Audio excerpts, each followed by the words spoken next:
E aí, pessoal, tudo bem? Chegamos à aula sobre o Evangelho de João, o discípulo amado, aquele que era apelidado como Filho do Trovão, mas que no final da vida dele, ele simplesmente se denominava como aquele que foi amado por Jesus. Que coisa bonita, né? 50 anos depois, mais ou menos no ano 85, até o ano 90, João decide escrever já lá na cidade de Éfeso, 1.000 quilômetros de distância da sua cidade de origem, a Palestina, ali já acolhendo as igrejas, as comunidades de Éfeso, ali uma cidade portuária onde passavam muitos filósofos e eles captavam discípulos, e a comunidade ali local teria que decidir verdadeiramente quem iria seguir, se era Jesus de Nazaré, e ali já tinha segunda, terceira geração de cristãos, e eles tinham essa relíquia, o último dos apóstolos ali, ainda vivo, podendo falar e conversar. E ao ver todas essas dúvidas e ver os 3 primeiros evangelhos, João decide escrever um quarto bem diferente, a gente vai conversar sobre isso, um quarto sobre a mensagem, 7 mensagens sobre Jesus e seus milagres e sinais, e também sobre a paixão de Cristo.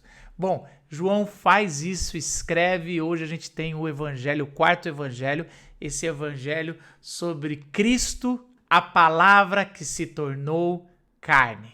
Uma das primeiras coisas que eu queria conversar com vocês é por que o evangelho de João não é considerado um similar aos outros 3, né? Os 3 primeiros é do mesmo ponto de vista, são sinóticos, são similares. Então você vê semelhanças muito grandes, e toda vez que você vai comparar, você compara Mateus, Marcos e Lucas. Mas João nem é considerado a mesma categoria, apesar de ser um evangelho. Antigamente eu achava que ele não era, porque João decidiu não respeitar tanto a cronologia. Mas estudando mais, a gente vai perceber que realmente são várias coisas que são diferentes dos outros 3, e que por isso o quarto evangelho ele recebe quase uma outra categoria e não a categoria dos sinóticos. A primeira característica é o que João decidiu não colocar no seu evangelho, que os 3 primeiros evangelistas decidiram colocar. É interessante quando você vai olhar o evangelho de João, ele não tem parábolas na sua narrativa, nenhuma. O relato da transfiguração, que é tão importante nos outros, não aparece no evangelho de João. Também no evangelho do discípulo amado não tem a instituição da Santa Ceia. Não vemos Jesus expulsar demônios, sendo que nos outros evangelhos acontecia o tempo todo, e também não temos a tentação de Jesus. E por que João não coloca essas histórias? Porque João já tinha visto os 3 evangelhos, estava na mão dele, e ele decidiu contar de um outro jeito a mensagem de Jesus, o Cristo. A segunda característica é o que João decidiu colocar que os outros 3 não colocaram. O segundo motivo por que o evangelho de João se distingue dos outros 3 é que só ele inclui o material de João 2 a 4, que tem histórias maravilhosas como o primeiro milagre, a conversa com Nicodemos e a conversa com a mulher samaritana. Também só nele temos a ressurreição de Lázaro, as frequentes visitas de Jesus a Jerusalém, seus extensos diálogos e discursos no templo e em várias sinagogas. Você vai ver Jesus instruindo particularmente os discípulos várias vezes. O Evangelho de João narra Jesus já sendo identificado como Deus logo no primeiro capítulo, sendo que nos outros evangelhos eles demoraram, parece que os discípulos foram entendendo com o tempo. Afirmações mais contundentes como eu sou a luz do mundo, a ressurreição e a vida, o bom pastor, o pão vivo, água viva, o caminho, a verdade e a vida, e um estilo de linguagem mais de oposição, mais dualista, como vida e morte, o reino de cima e o reino de baixo, luz e trevas, verdade e mentira, visão e cegueira, entre outros. Parece que o apóstolo João pegou todos os 3 sinóticos e falou: não, tem mais coisas que eu queria mostrar para vocês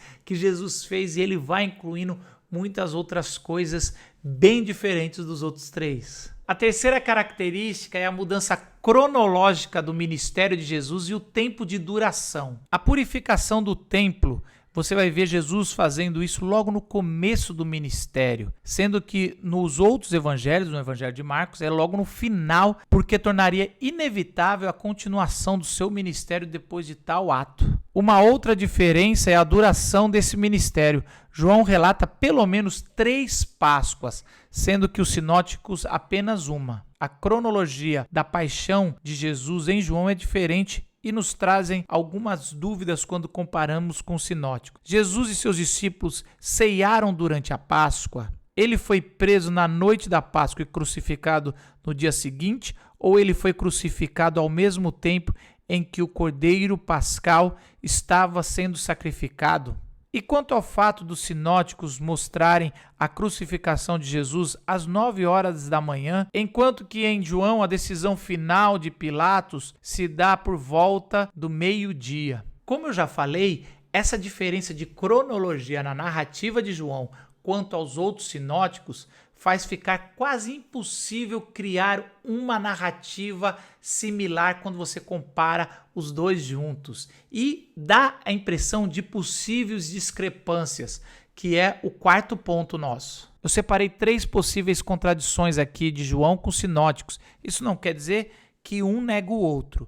João Batista nega que seja Elias em João 1:21, embora nos sinóticos Jesus insista que ele o é. A dádiva do Espírito Santo é soprada de Jesus aos discípulos em João 20:22. E isso entra em contradição com o relato de Atos, que acontece só em Atos 2. E que João, como a gente já falou, logo no primeiro capítulo, mostra que vários indivíduos confessam que Jesus não era apenas o Rabi, mas era o Messias, o Filho de Deus, o Filho do Homem, o Cordeiro de Deus, o Rei de Israel. Os sinóticos vão colocar que isso só acontece no final com o entendimento quando a ficha cai dos discípulos. Essas discrepâncias ao longo dos séculos já foram assimiladas e mostradas como elas subsistem, mas é importante a gente colocar o quanto é diferente esse evangelho dos outros 3 sinóticos.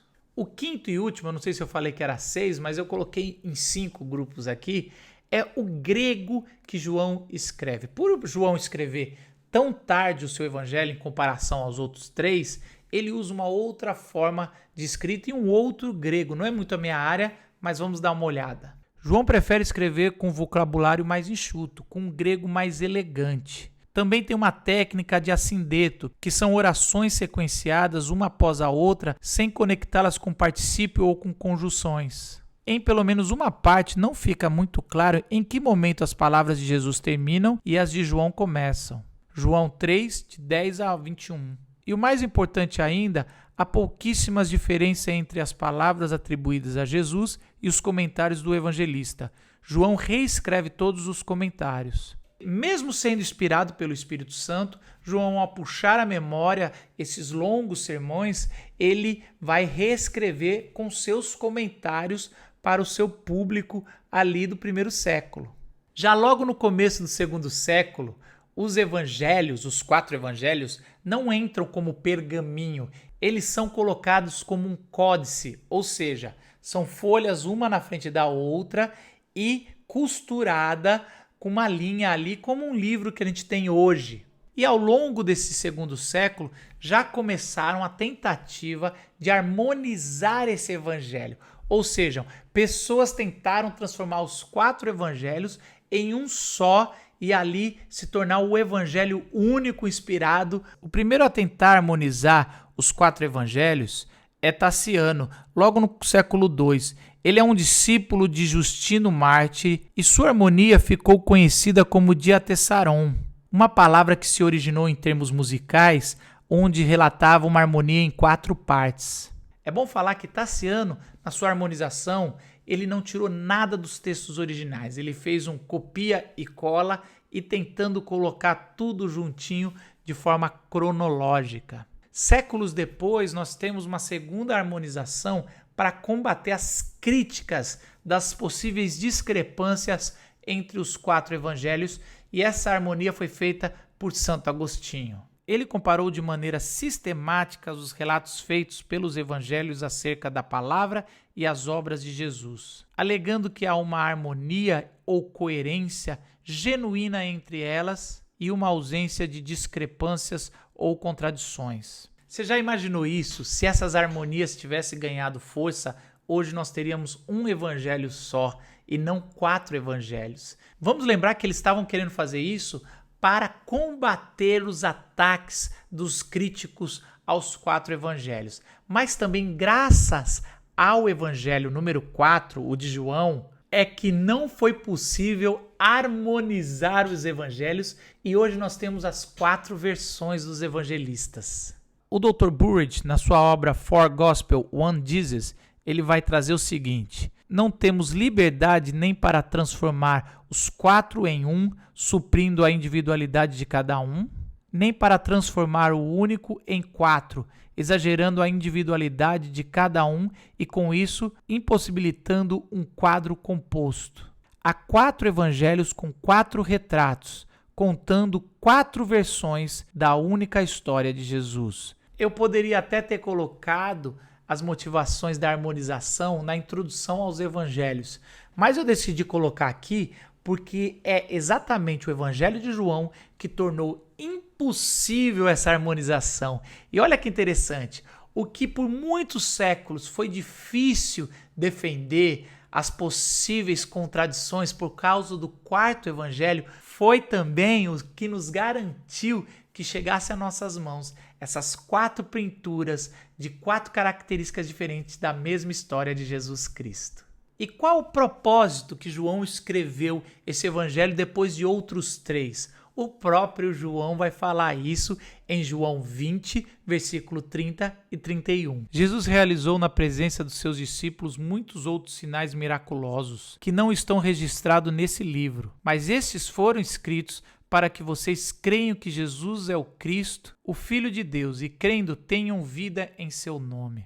O próprio João fala que ele selecionou os milagres que ele quis para trazer essa mensagem específica, fortalecer a fé do seu primeiro público ali que estava ouvindo a sua história, sabendo que Jesus Cristo é Filho de Deus mesmo, é o único Filho de Deus, e também mostrar para eles que em Jesus eles poderiam ter vida e vida eterna. O próprio João deixou bem claro que, primeiro, ele selecionou alguns milagres, alguns sinais, e tinham muitos outros, mas ele selecionou para mostrar algo específico. Segundo, essa seleção foi feita para que o seu público pudesse ser fortalecido na sua fé em Jesus Cristo.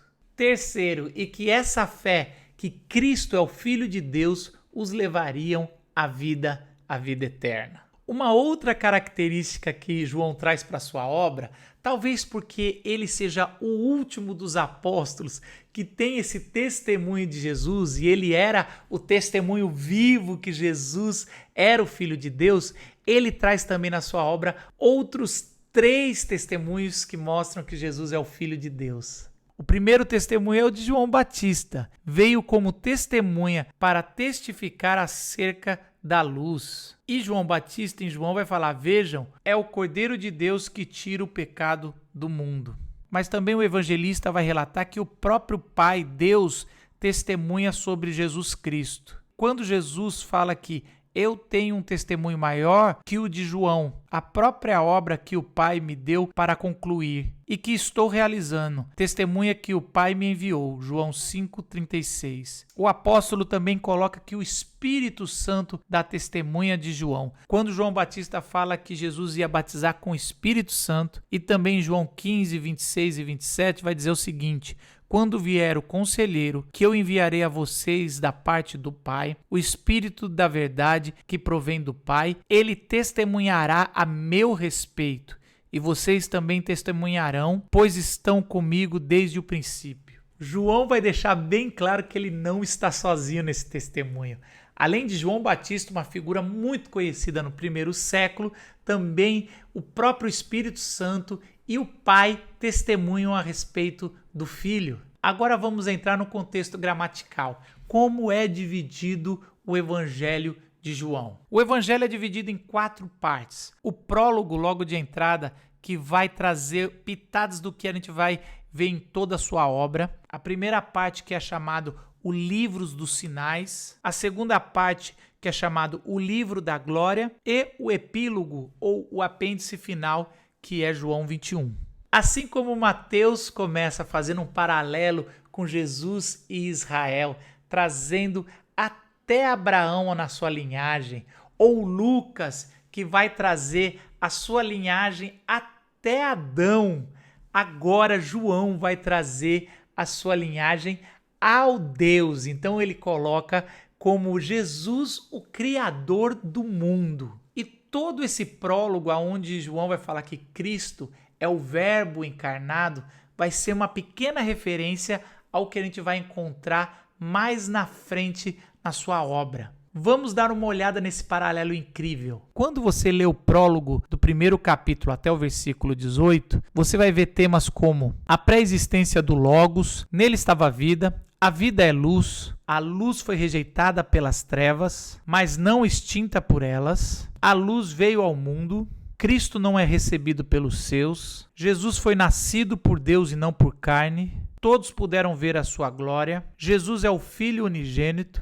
só vemos verdade em Jesus, ninguém viu a Deus, exceto aquele que está junto ao Pai. Eu vou colocar naquele vídeo que eu sempre faço sobre as nossas tarefas, essa tabela, e aí você vai ver com calma e pode se debruçar nesse prólogo ou esse índice que João traz e que tem toda uma explicação mais para frente em sua obra. Eu quero trazer em destaque 2 coisas aqui que João vai dar nesse prólogo. Primeiro, deixando claro que Jesus é a palavra e ele estava com Deus e ele era Deus em João 1:1. Logo no começo, João já traz a natureza de Jesus como Deus. Ele quer deixar isso bem claro e ele coloca que Jesus encarnou no versículo 14 do primeiro capítulo. Por que isso? Porque era muito importante, já no final do primeiro século, quando estavam centrando teorias sobre o gnosticismo, sobre a carne era má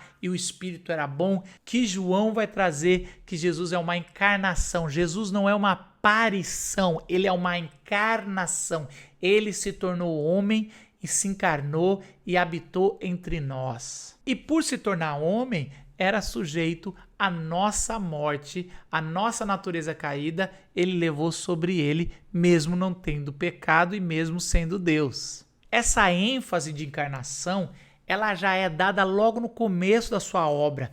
Ela é enfatizada nas suas cartas, mas o Evangelho deixa bem claro que Jesus, mesmo sendo Deus, encarnou sobre nós, é o princípio do Evangelho que ele quis escrever. Vamos ver a segunda parte, que são os livros dos sinais. João decide pegar um milagre, como eu já falei, ele não coloca nenhuma expulsão de demônios, mas ele pega 7 milagres para abrir os seus sermões. Então, cada milagre, João coloca como um sinal que é maior do que aquela obra que aconteceu, que Jesus fez. Então, cada milagre que Jesus fez no seu ministério, João só selecionou 7 para dar os 7 sinais, os 7 sermões de quem é Jesus Cristo. O primeiro milagre a gente já vai encontrar no capítulo 2, que é quando Jesus transforma água em vinho. O título que John Stott dá para esse primeiro sermão é A Nova Ordem do Reino de Deus. Quando João narra que o primeiro milagre é Jesus transformar água em vinho, ou quando Jesus manda pegar as talhas de pedra que eram usadas para purificação dos judeus nas suas cerimônias e manda colocar água e transforma como vinho para que a festa de casamento continue, ele está deixando bem claro, João e Jesus no seu sermão, que ali existiu uma nova ordem. A antiga aliança ficou com os rituais, mas a nova aliança era uma nova festa, um novo tempo que tinha começado com Jesus. E nesta mensagem, João decide trazer logo para o começo a purificação do templo, dizendo, olha, isso precisa ser purificado e precisa ser transformado de água em vinho. Muito provavelmente, a purificação do templo, quando Jesus entra, derruba tudo, isso aconteceu no final do ministério. Muitos alegam que seria impossível Jesus continuar com seu ministério e fazer o que fez se ele tivesse feito isso logo no começo. Isso anteciparia a sua crucificação. Por isso que João coloca aqui, mas os outros sinóticos colocam no final, porque João está querendo trazer essa nova ordem, essa mensagem. E aí ele coloca os seus materiais exclusivos, que é o bate-papo que Jesus tem com Nicodemos, que também representa a velha ordem, e também o bate-papo que Jesus tem com a mulher samaritana, que traz a água viva, mas também traz um discurso teológico sobre aonde é o templo. E Jesus fala, olha, não é nem lá em Samaria, como Jesus estava conversando com ela, e nem em Jerusalém, mas haverá um templo que é em espírito e em verdade, e esse tempo e essa ordem Jesus está inaugurando nesse primeiro sinal. Nós damos a mesma temática para o segundo e terceiro milagre, Jesus como doador da vida e do juízo. O primeiro milagre é quando Jesus cura um filho de um oficial do rei. E é interessante que Jesus fala em João 4,48 que se eles não virem os sinais grandiosos, eles não vão crer. E aí Jesus manda aquele oficial voltar, que o filho dele foi curado. E quando o oficial está voltando, ele recebe a notícia que o filho tinha sido curado, estava vivo, e percebeu que era na mesma hora. Jesus mostra essa autoridade para dar a vida e também para dar o juízo em quem precisa. O segundo milagre é o milagre do paralítico no tanque de Betesda. Toda aquela história onde as pessoas esperavam um milagre especial em volta de um tanque, e Jesus passa e cura um aleijado que havia 38 anos nessa espera, e Jesus traz essa vida, ele mostra o seu poder e ali ele mostra a sua autoridade. A partir desses dois sinais, desses dois milagres, João vai colocar vários discursos de Jesus no capítulo 4, no capítulo 5, sobre como ele tem autoridade para dar a vida e para julgar a humanidade. Milagre 4, ele é o pão da vida. No capítulo 6 do seu evangelho, Jesus vai alimentar 5.000 homens, sem contar mulheres e crianças, com pães e peixes. Todos os evangelistas narram esse milagre, mas só João vai trazer o discurso depois, onde Jesus fala que ele é o pão da vida. E aquele que comer esse pão não vai ter mais fome, e o que beber da sua água não terá mais sede. Existe uma fome e uma sede existencial que João está mostrando que só Jesus pode saciar. O quinto milagre vai mostrar que Jesus tem autoridade sobre a criação. O quinto sinal é quando Jesus, após multiplicar os pães e os peixes, ele decide andar sobre as águas. Em toda a literatura do Antigo Testamento, os oceanos e as águas eram consideradas como algo obscuro, como algo indomável. Então eles sempre colocavam os grandes monstros no mar. E se você for ler lá em Apocalipse, a besta vai vir do mar. Então sempre o mar era o lugar aonde ninguém conseguia controlar. E quando Jesus anda sobre as águas e ele se revela após os discípulos começarem a gritar de pavor, eu sou, não tenham medo, Jesus está colocando claramente que ele domina sobre o mar, que ele domina sobre a criação. Ele é o Deus, assim como João já colocou logo no primeiro versículo do primeiro capítulo, que ele era Deus, ali ele estava se revelando como o Senhor da criação. E todo o discurso que vem depois daí, inaugurado por esse sinal, mostra o tanto que Jesus é autoridade sobre a criação, tudo criado, ele domina. O sexto milagre é quando ele dá a visão a um cego de nascença. Ele é a luz do mundo. Logo no capítulo 9, quando Jesus dá essa visão a um cego de nascença, e por incrível que pareça, apesar dos outros evangelistas terem dado tantos sinais, esse é um dos mais fortes ali, quando pega alguém que nunca enxergou e começou a enxergar, Jesus começa a fazer paralelos grandes, mostrando que ele é a luz do mundo. Aliás, Jesus faz um paralelo muito claro com os religiosos, com os fariseus, que mesmo eles sendo religiosos, falando que enxergam, não conseguiam ver a natureza de Jesus e quem era Jesus.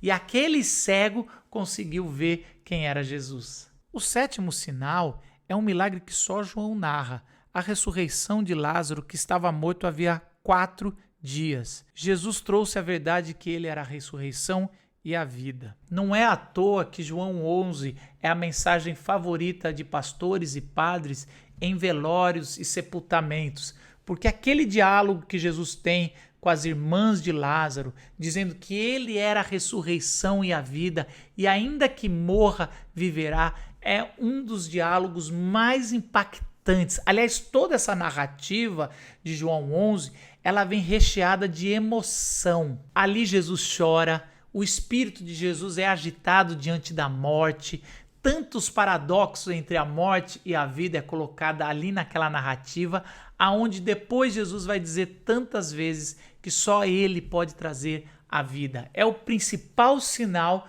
do discurso que Jesus vai trazer sobre a ressurreição, que ele está inaugurando, mas que todos vão passar. É praticamente unânime entre os estudiosos esse primeiro livro com 7 sinais e os 7 sermões de João. Mas existe um segundo livro que é o sinal da glória ou o sinal da paixão. E glória para Jesus em João é a morte da cruz. Na segunda parte do seu evangelho, João vai registrar os sinais da humildade e da fraqueza de Jesus, fazendo um paralelo grande sobre a glorificação do Filho de Deus. Essa parte começa com a história marcante de Jesus no cenáculo, despindo-se de sua capa, enrolando uma toalha na sua cintura, ajoelhando-se e lavando os pés dos 12 discípulos. Jesus também mostra a sua glória, trazendo a previsão da sua traição, mas mesmo assim dividindo o pão com Judas. Também trazendo que Pedro iria negá-lo naquele dia mesmo, mas mostrando amor e misericórdia para com seu discípulo. Mas João mostra que o principal da sua glorificação era a cruz. Jesus vai dizer em João 12, 23, chegou a hora de ser glorificado o Filho do Homem, se referindo à morte e à cruz. E por fim nós temos o epílogo ou o apêndice, porque lá em João 20, versículo 30 e 31, nós temos um encerramento do arco da sua história. E existe o capítulo 21, que foi colocado depois pelos discípulos de João, muito provavelmente. Mas por que a comunidade joanina decidiu colocar essa obra, ou por que o próprio João permitiu que colocassem essa obra? Eu destaquei 4 motivos aqui. Primeiro, que é só no capítulo 21 que Pedro é reconciliado a Jesus e a gente vê a comissão que ele recebe especial, e ele vai exercer isso, como relata em Atos, na igreja primitiva de Jerusalém. Segundo, que João vai mostrar que estava tudo claro para Jesus sobre a morte de Pedro, mas a vida longa do discípulo amado. O terceiro motivo de ter esse epílogo é a antecipação e um símbolo tão forte da missão da igreja que Jesus vai deixar em suas palavras. E por último, é a ausência do Espírito Santo. O Espírito Santo não é mencionado, quebrando assim uma grande discussão sobre se, ao soprar o Espírito, ali em João ele estava colocando o Pentecoste naquele momento ou se iria vir. E é claro que tudo é esclarecido com o capítulo 21, que ainda haveria o Pentecoste, a descida do Espírito Santo, e aquele sopro é uma antecipação que Jesus dá aos discípulos, como se fosse uma amostra grátis, algo especial ali, mas que no capítulo 21, por não ter o Espírito Santo mencionado, os discípulos teriam que esperar o Pentecoste.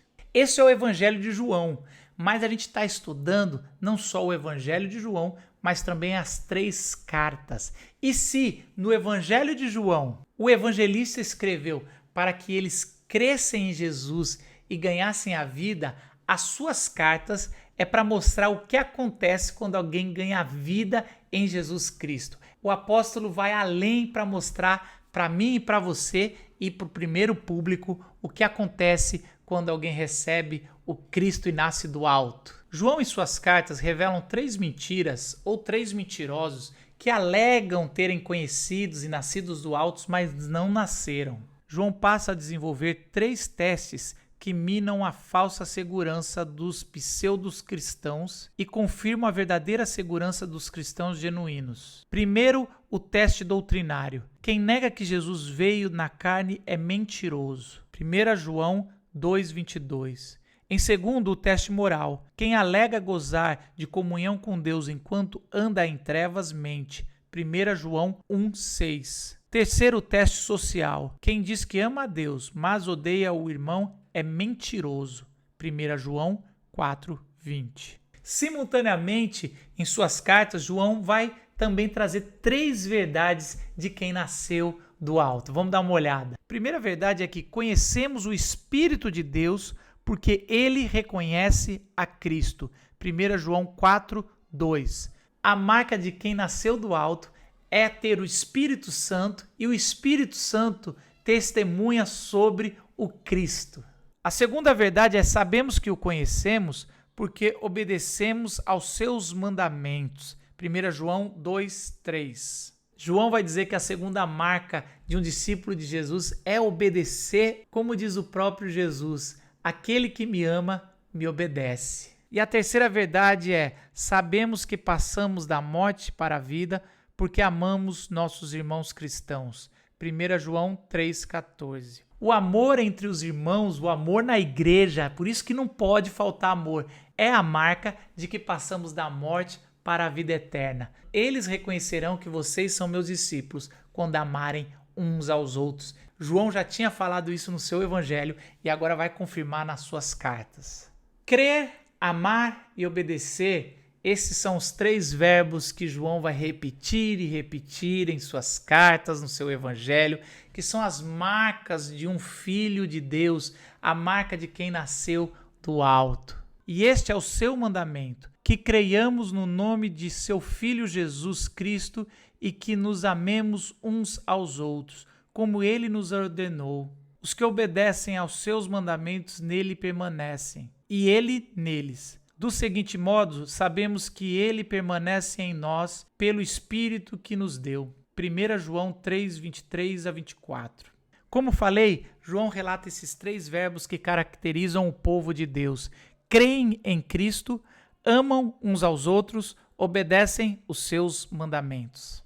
Graças a Deus pelos escritos de João, pelo seu evangelho e por suas cartas. Dessa forma, chegou a nós as 4 facetas desse diamante chamado Jesus Cristo. Cristo, o verbo que se fez carne e habitou em nós, e por isso nós tocamos, nós abraçamos, nós sentimos, porque ele se fez carne e habitou entre nós. Deus abençoe nessa introdução e que você possa cada vez mais se aprofundar no Evangelho de João, da narrativa dos sermões que Jesus fez no seu ministério.